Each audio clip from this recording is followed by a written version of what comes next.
Bonjour et bienvenue sur Couleur Papier, c'est toujours un grand plaisir de vous retrouver aujourd'hui pour un nouveau projet. Et avant de vous présenter le projet, je voulais vous parler d'une promotion qui va avoir lieu durant quasiment tout le mois de juin, à compter du 5 juin et jusqu'au 30. Vous avez 10% de réduction sur tous les lots de tampons avec die et sur les machines de découpe. Donc Marie-Daphné pour les habitués, la grosse machine ou la bébé machine.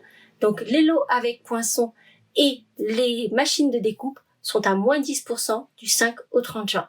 Je voulais commencer par ça parce que c'est quand même une très belle nouvelle. Mais aussi, bien sûr, vous parler du projet que nous allons réaliser ensemble. C'est la pleine saison des grands événements, les mariages, les baptêmes, les communions. Et donc j'avais envie de vous proposer un petit projet autour de ces grands événements, avec une petite boîte vitrine qui laisse apercevoir ce qui se trouve à l'intérieur. Cette petite boîte est toute décorée, toute en finesse, toute en délicatesse, comme ces jolis événements de cette saison. Et c'est donc ce projet que je vous propose de réaliser avec moi aujourd'hui. Et on se donne rendez-vous tout de suite à mon espace de travail.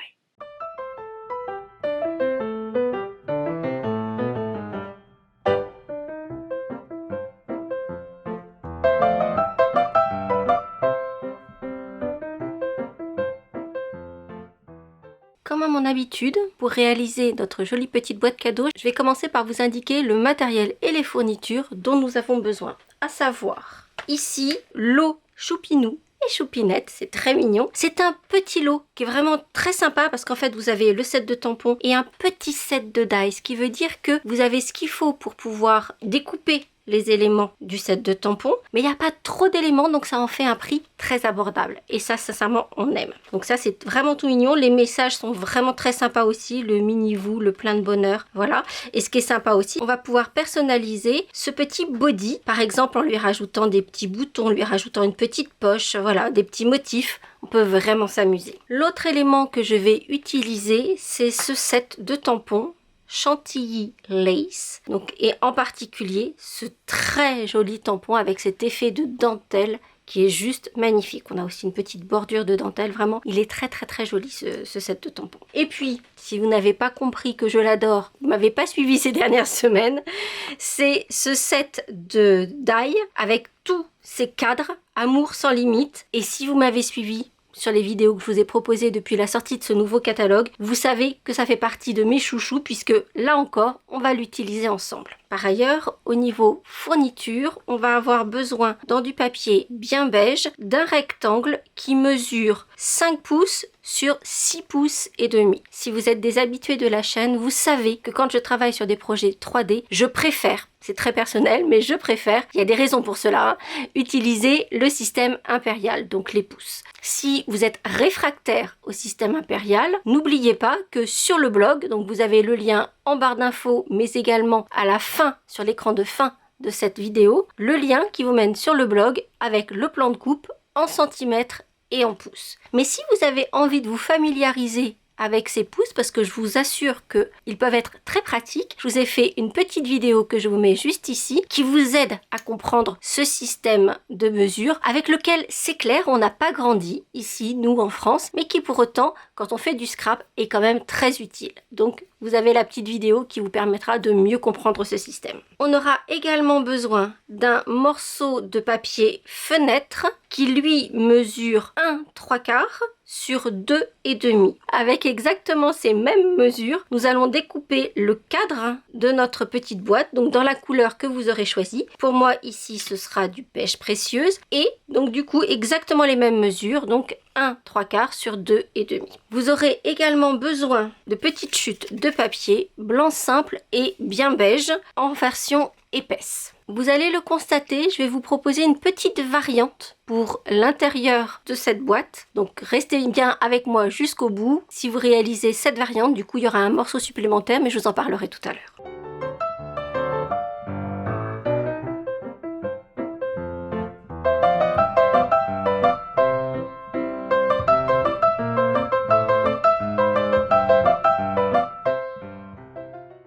Et on va donc commencer par la base de notre boîte, construire cette boîte. Pour cela, je vais utiliser ma planche de marquage et ça fait partie des raisons pour lesquelles je préfère utiliser le système Impérial pour les projets 3D parce que ces planches sont vraiment extrêmement utiles et comme on peut parler éventuellement de production en masse ou en tout cas en quantité. Si c'est pour un mariage, pour un baptême, il y a certainement plus d'un invité. Donc on va réaliser plusieurs de ces petites boîtes et ça va vraiment nous faciliter la tâche d'utiliser ces planches de marquage. Et donc on va commencer par mettre notre papier. Donc je vous le rappelle, il mesure 5 pouces sur 6 pouces et demi.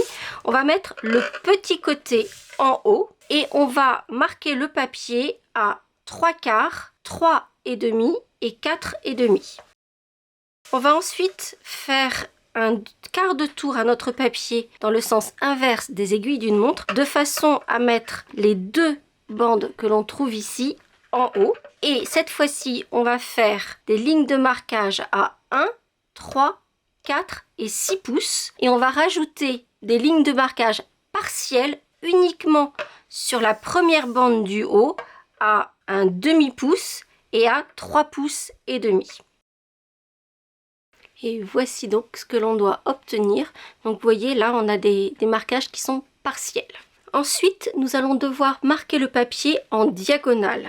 Ce qui veut dire qu'on va s'équiper d'une règle. On va reprendre le stylet qui va avec notre planche de marquage. Et là j'ai une petite astuce pour vous. Je vais attraper mon tapis de silicone. Et en fait je vais le placer sous mon projet afin de marquer ces diagonales et comme le tapis de silicone est un peu mou, on va pouvoir marquer nos diagonales beaucoup plus facilement. Et en fait, là où on a fait nos petites lignes partielles, mais également sur la bande extérieure, on va marquer dans le carré qui se trouve juste en dessous les diagonales comme ceci. Et également une demi-diagonale ici, donc qui va partir de l'intersection des lignes jusqu'au marquage sur l'extérieur. Et voici le marquage que l'on doit obtenir. Ensuite, on va devoir faire quelques petites découpes. En l'occurrence, enlever le petit rectangle qui se trouve dans l'angle, ouvrir en V, mais pas trop, qu'il reste de la matière, ici sur les lignes du bas. Et puis on va juste biaiser un tout petit peu l'onglet extérieur ici. Et voici ce que l'on doit donc obtenir pour réaliser une petite boîte.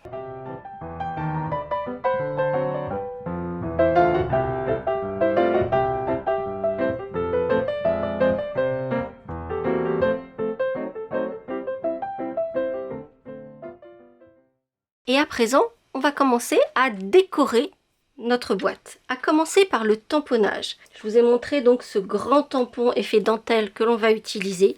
Il est vraiment magnifique. Et je vais tamponner en ton sur ton, donc avec du bien beige que je vais tamponner en bien beige. Mais notre tampon n'est pas aussi large que notre boîte, sinon ça serait pas drôle. Donc en fait, ce que l'on va faire, c'est que sur la partie du haut, on va tamponner comme ceci, on va retourner le tampon et on va faire un autre tamponnage comme cela. On va faire en sorte que le tamponnage sorte de notre papier pour qu'il aille bien jusqu'en bordure de la boîte. Et on va faire exactement la même chose en bas. Par contre, on n'a pas besoin de prendre en compte les onglets qui sont en bas, puisque ça, c'est le fond de la boîte. Donc, on va se positionner ici, toujours en prenant soin de bien dépasser quand même du bord bas pour qu'il y ait des dessins, de la décoration jusqu'en bas. Et de là, à nouveau, on va recommencer comme ceci, puis comme cela.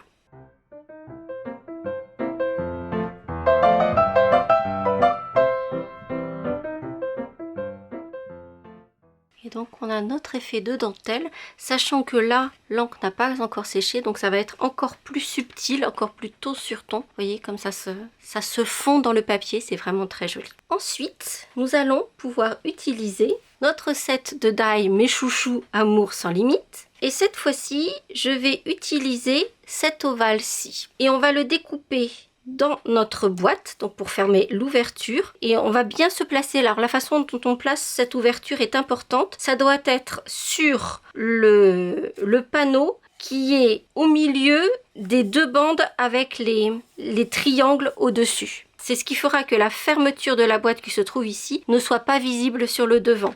Donc impérativement, découpez votre ouverture sur la bande qui se trouve entre les deux triangles. On va bien centrer cette ouverture et avec ce même die, on va découper le cadre dans le papier de couleur que l'on aura choisi. Sauf que ici, vous voyez, ça va faire le bord de l'ouverture et l'ouverture c'est sur du papier fenêtre, de l'acétate, donc du papier comme ceci. Sauf que c'est pas poreux le papier fenêtre. Et donc coller notre cadre sur du papier fenêtre, ça relève de l'impossible. C'est la raison pour laquelle j'ai doublé mon papier avec des feuilles adhésives double face. Donc j'en ai coupé un morceau et j'ai recouvert mon morceau de papier pêche précieuse avec cet adhésif. Ce qui veut dire que quand je vais découper mon cadre, je pourrai directement ensuite enlever, ça va en faire un autocollant en fait, et je vais pouvoir enlever la protection et coller mon cadre dans l'ouverture. Histoire de varier un peu les plaisirs, quand je vais découper ici mon cadre, en fait je ne vais conserver, je ne vais utiliser que le cadre. Ce qui est à l'intérieur va être perdu. Et donc, on va varier un peu les plaisirs et on va en faire non pas une petite boîte de baptême, mais peut-être une boîte pour un anniversaire d'un petit bout. Et comme dans le set de tampons, on a des petits chiffres 1, 2, 3, je vais découper mes chiffres 1, 2, 3 à l'intérieur en même temps. Comme ça, je pourrais mettre un petit chiffre sur le body. C'est pas bête, hein? Je vais découper mon ovale ici, mon cadre, mes petits chiffres et je reviens tout de suite. Et voici donc tous nos éléments prêts pour venir décorer. Donc j'ai fait les petits chiffres, j'ai le petit 1 que je vais mettre de côté pour l'instant et on va commencer déjà à installer tout ça. On va retourner notre base de boîte et on va se munir de mini points de colle et on va les coller juste dans les angles. Alors on va pas aller tout en bas, on va se mettre à l'endroit où c'est le plus large et on va coller les points de colle juste ici en bordure de l'ouverture dans les 4 angles mais proches de l'ovale, comme ceci, pour ensuite prendre notre papier fenêtre et venir le poser sur cette ouverture. Et du coup, nos dragées ne vont pas s'échapper, ce qui fait qu'il ne nous reste plus qu'à prendre notre cadre, enlever la protection de l'adhésif qu'on a mise tout à l'heure et venir coller ce cadre sur le pourtour de l'ouverture pour joliment l'habiller. Regardez tout de suite comme ça habille et comme c'est joli. Sincèrement, j'adore. Puis du coup, vous voyez, ça fait une fenêtre où rien ne va passer à travers. Ce qui veut dire qu'on va pouvoir mettre tout un tas de choses dans notre petite boîte. Ici, j'ai mis des dragées. Je vous montrerai une autre alternative comme je vous l'ai dit tout à l'heure. Mais on pourrait très bien imaginer mettre du thé, un pot pourri, et d'autres choses. Comme je le disais, je vais vous montrer. Puis, on va appuyer toutes nos lignes de marquage. Alors on va toutes les appuyer selon mon adage, vous le savez, les bourrelets on les met à l'intérieur, donc à chaque fois on va plier envers sur envers, sauf pour la dernière petite bande qui se trouve ici. Celle-ci on va aller à contresens et on va la plier endroit contre endroit. Comme ceci. Et pour finir, on va placer une bande d'adhésif double face le long de la ligne de marquage sur l'onglet d'assemblage extérieur. Donc là où on a la partie qui est évidée. Et on va pouvoir juste réduire un tout petit peu cet onglet d'assemblage à la largeur de notre adhésif. Comme ça, ça évite qu'il y ait trop d'épaisseur à l'intérieur. On va mettre ça de côté.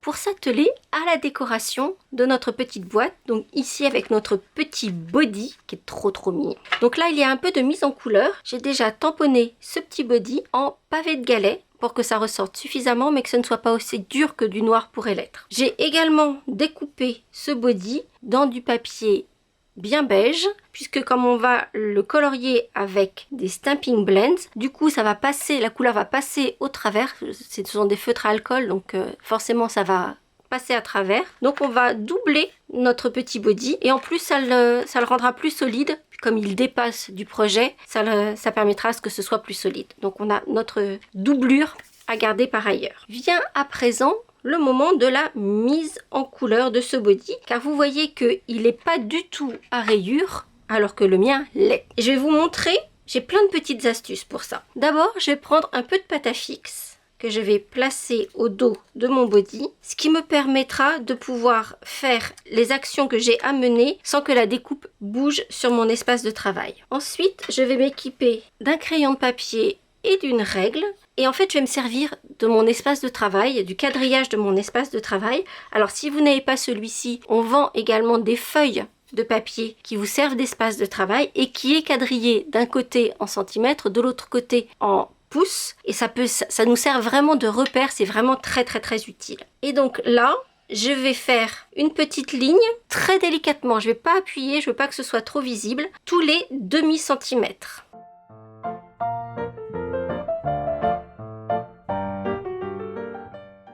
Pour les manches, je vais les faire partir en diagonale à partir des traits que j'ai tirés. Donc je vais aller dans le sens à peu près, vraiment à peu près parallèle aux manches. Et je vais juste faire 2 petits traits comme ceci. Et je vais maintenant pouvoir mettre en couleur ce petit body. Et pour plus de facilité, vraiment, je vous invite à le faire rayure par rayure. Apporter l'ombre rayure par rayure. Ce qui veut dire qu'on va prendre la version claire ici du pêche précieuse. Je vais la porter sur la première rayure. Et tout de suite, je vais apporter la partie d'ombrage. Et en fait, en le faisant tout de suite, ça m'évite d'avoir à revenir. Ça va être beaucoup plus rapide. De la même façon, donc je vais faire rayure par rayure. Pour la rayure suivante, j'ai pris du gris granit en version claire et version foncée. Et juste pour la partie du col qui est plus foncé, j'ai du pavé de galet clair que je vais assortir à du gris granit foncé. Et je vais donc poursuivre tout le long, petit à petit, de ce petit body, rayure par rayure.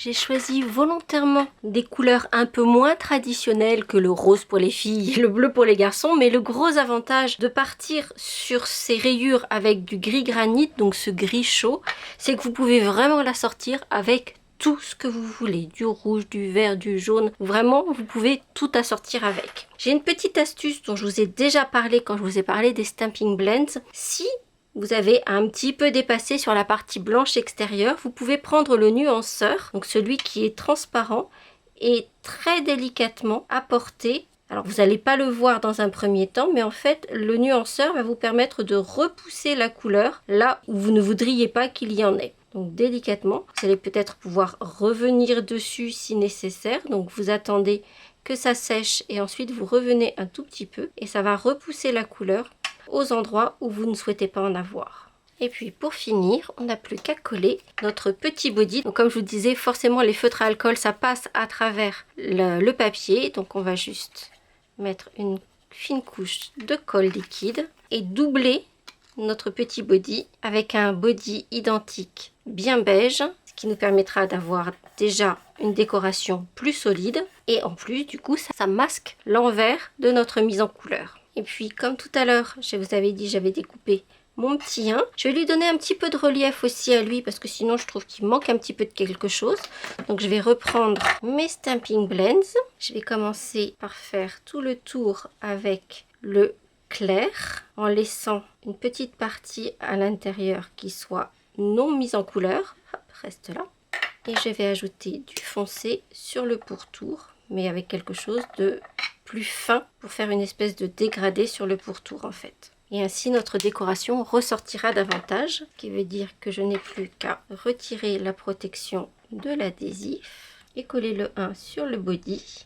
Pour les 1 an de ce baby, je vous disais que j'ai une autre version à vous faire découvrir. Je vais vous la montrer tout de suite. Il s'agit de celle-ci. Et vous voyez que ici j'ai décoré, donc c'est pour un mariage. J'ai décoré avec des petites fleurs. Si vous voulez savoir comment j'ai réalisé ces petites fleurs, je vous invite à regarder ma vidéo de la semaine dernière. Je vous remets le lien juste ici et vous aurez toutes les explications. Mais comme vous pouvez le voir, alors il y a les reflets sur le papier fenêtre, mais ici on a une petite pierre, là on la voit bien, une pierre, et vous savez que les pierres sont porteuses de plein de messages, donc pour un mariage c'est vraiment génial, mais du coup il faut que notre pierre reste en place.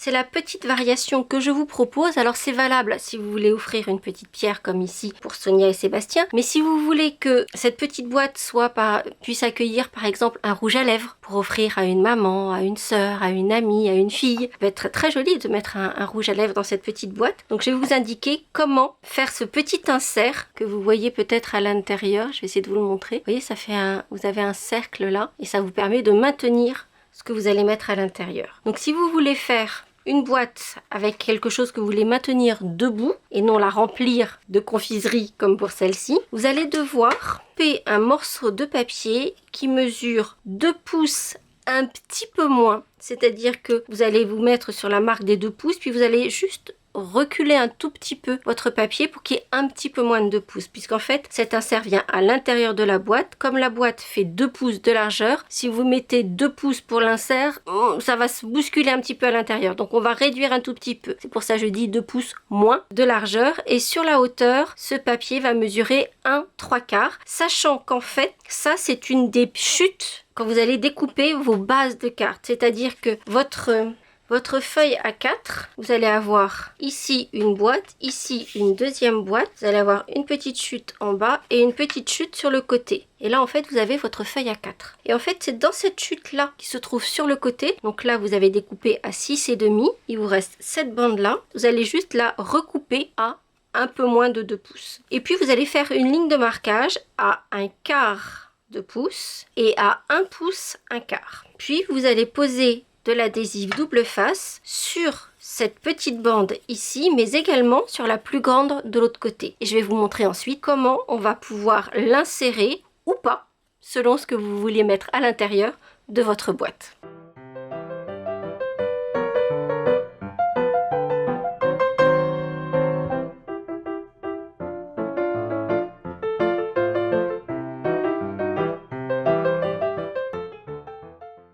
Ce qui veut dire que maintenant on va procéder à cet assemblage de la boîte. Donc là, la partie qui porte l'onglet, on va replier les 2 bandes, on va découvrir la partie adhésive et on va juste refermer l'un sur l'autre. Ce que j'aime bien faire en général, c'est également aplatir ici pour que la tranche ne soit pas coupante entre guillemets. Ici on a le fond de notre boîte, pof pof pof, mais on attend avant de le coller. Et puis comme on a toutes les lignes de marquage, ici ça va se mettre en place tout seul. Vous voyez, ça se fait vraiment automatiquement. Je vais vous montrer comment moi j'ai fermé ma boîte, mais vous pouvez tout à fait mettre un petit clip comme ceci, ça marche aussi très bien. Si vous avez fait un insert à poser à l'intérieur, dans ce cas-là, avant de fermer le fond de votre boîte, on dirait qu'il y a de l'adhésif ici et là. On va découvrir cet adhésif, l'adhésif double face. Et puis sur le fond de la boîte, donc on va mettre l'ouverture devant nous, on va aligner l'arête ici avec la partie la plus large et on va la poser juste comme ceci. On va l'aligner sur l'arête et on va ensuite la faire rentrer dans la boîte pour que ça se colle au fond. Et ensuite la partie de devant, on va la faire descendre dans la boîte pour elle aussi la coller juste au bord de la pliure. Et ce qui veut dire qu'on a le petit insert qui va être collé avec cette petite diagonale, cette petite pente où on pourra placer ce que l'on veut à l'intérieur. Si on ne met pas d'insert ou une fois qu'on a placé l'insert, on va pouvoir coller le fond et on va commencer par les côtés. On va mettre un peu de colle sur chacun de ces petits onglets. On va d'abord rabattre l'onglet de derrière et ensuite l'onglet du fond de devant par-dessus. Et c'est bien de le faire vraiment dans cet ordre-là. Comme ça, là encore, ça permet, on a un joli angle sur le devant. Et on va pouvoir utiliser notre plioir pour bien appuyer le fond de notre boîte. Si vous avez mis un insert, et bien dans ce cas-là, on va passer à travers le petit rond. Le plioir sera peut-être trop gros, donc utilisez éventuellement votre outil touche à tout pour aller appuyer au fond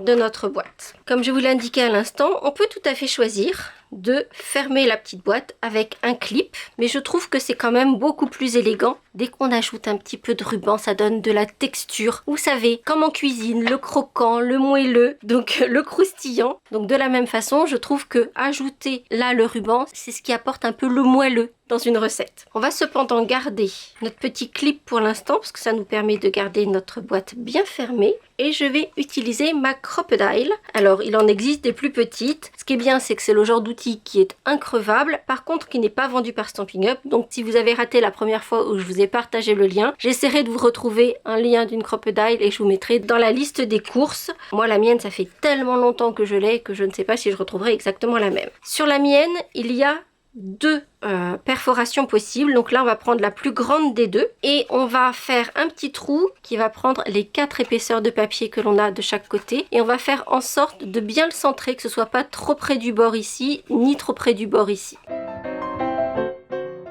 C'est le moment de remplir notre petite boîte. Et une fois que la boîte est bien remplie, on va couper une longueur de 10 cm de ruban. On va en brûler les extrémités. Comme toujours, s'il y a des enfants qui regardent cette vidéo, on fait ça avec l'aide d'un adulte surtout. Et puis on va réaliser un petit nœud à la fourchette dans notre ruban bien beige pour que tout soit assorti. Le petit nœud à la fourchette, si vous ne le connaissez pas encore, là encore, de nouveau, je vous remets la petite vidéo que j'ai faite à son sujet. Et puis on va passer le ruban à travers les petits trous. On va commencer en passant le ruban par l'arrière, le mettre bien à plat devant, le repasser de l'autre côté et on va placer un tout petit morceau d'adhésif double face sur une des extrémités. Donc on va juste mettre, voyez, la largeur du ruban avec un petit morceau de double face. On va aplatir le ruban sur l'arrière, bien resserrer et découvrir notre adhésif double face pour coller les rubans bien l'un contre l'autre. Et pour terminer, on se munit d'un pistolet à colle chaude et on vient coller notre petit nœud. Ce qui veut dire qu'on aura toujours un nœud parfait. On n'a pas à s'embêter à faire des nœuds, à y arriver, ça tombe pas dans le bon sens, etc. Là, c'est nickel, c'est au bon endroit. Et puis bien sûr, on va ajouter le petit body. Alors pour la version avec les fleurs, comme il y a beaucoup de volume sur les fleurs, je les fixe également avec le pistolet à colle chaude. Là, le body, il est à plat, donc je vais utiliser des mini dimensional. Et pour m'assurer de les mettre au bon endroit, en fait, je vais les placer sur la boîte. Ce qui veut dire que je vais placer mon body de la façon dont je souhaite le positionner sur la petite boîte. Et ainsi, je vais pouvoir mettre les dimensional sur la boîte et non sur le body. Comme ça, je suis sûre que ça ne dépasse pas sur l'envers. Ici, je suis restée sur les grands événements de cette saison, mariage, baptême, mais comme vous avez pu l'entendre, on peut mettre plein de choses dans ces petites boîtes et on peut vraiment les faire tout au long de l'année et pour toutes les circonstances. On va juste varier la petite décoration, éventuellement l'étiquette si nécessaire, mais vraiment il y a toutes les possibilités. Version baptême, version mariage ou pour toute autre occasion, même s'il n'y a pas de raison. Comme je vous disais tout à l'heure, peut-être un petit pot pourri ou offrir un petit peu de thé dans une de ces jolies boîtes qui laissent apparaître ce qu'il y a à l'intérieur. Je trouve que c'est vraiment une belle idée. J'espère que cette idée vous enthousiasmera autant que moi. Si c'est le cas, vous n'hésitez pas à mettre plein de petits pouces en l'air. Dites-moi pour quelle occasion et dans quel coloris vous avez envie de réaliser la boîte. Parce que très clairement, la boîte avec ce bien beige qui est très passe-partout, qui est très joli, très lumineux, on peut la sortir avec toutes les couleurs que l'on veut. Toutes les possibilités sont offertes, tant pour les occasions que la couleur. C'est avec ce projet que je vous laisse et que je vous dis à très vite pour de nouvelles aventures créatives. À bientôt! Pour en savoir plus sur ce projet, les dimensions, mais aussi la liste des courses du matériel que j'ai utilisé, rendez-vous sur le blog en cliquant juste là sur la photo. Si ce projet vous a plu et que vous avez envie d'en découvrir d'autres, celui-ci devrait également vous plaire. Et si ce n'est pas déjà fait, n'hésitez pas à vous abonner à ma chaîne en cliquant sur ma bouille. Vous pouvez également activer les notifications en cliquant sur la cloche et ainsi être informé de chaque nouvelle vidéo. Ça ne coûte rien et ça fait plaisir. À bientôt!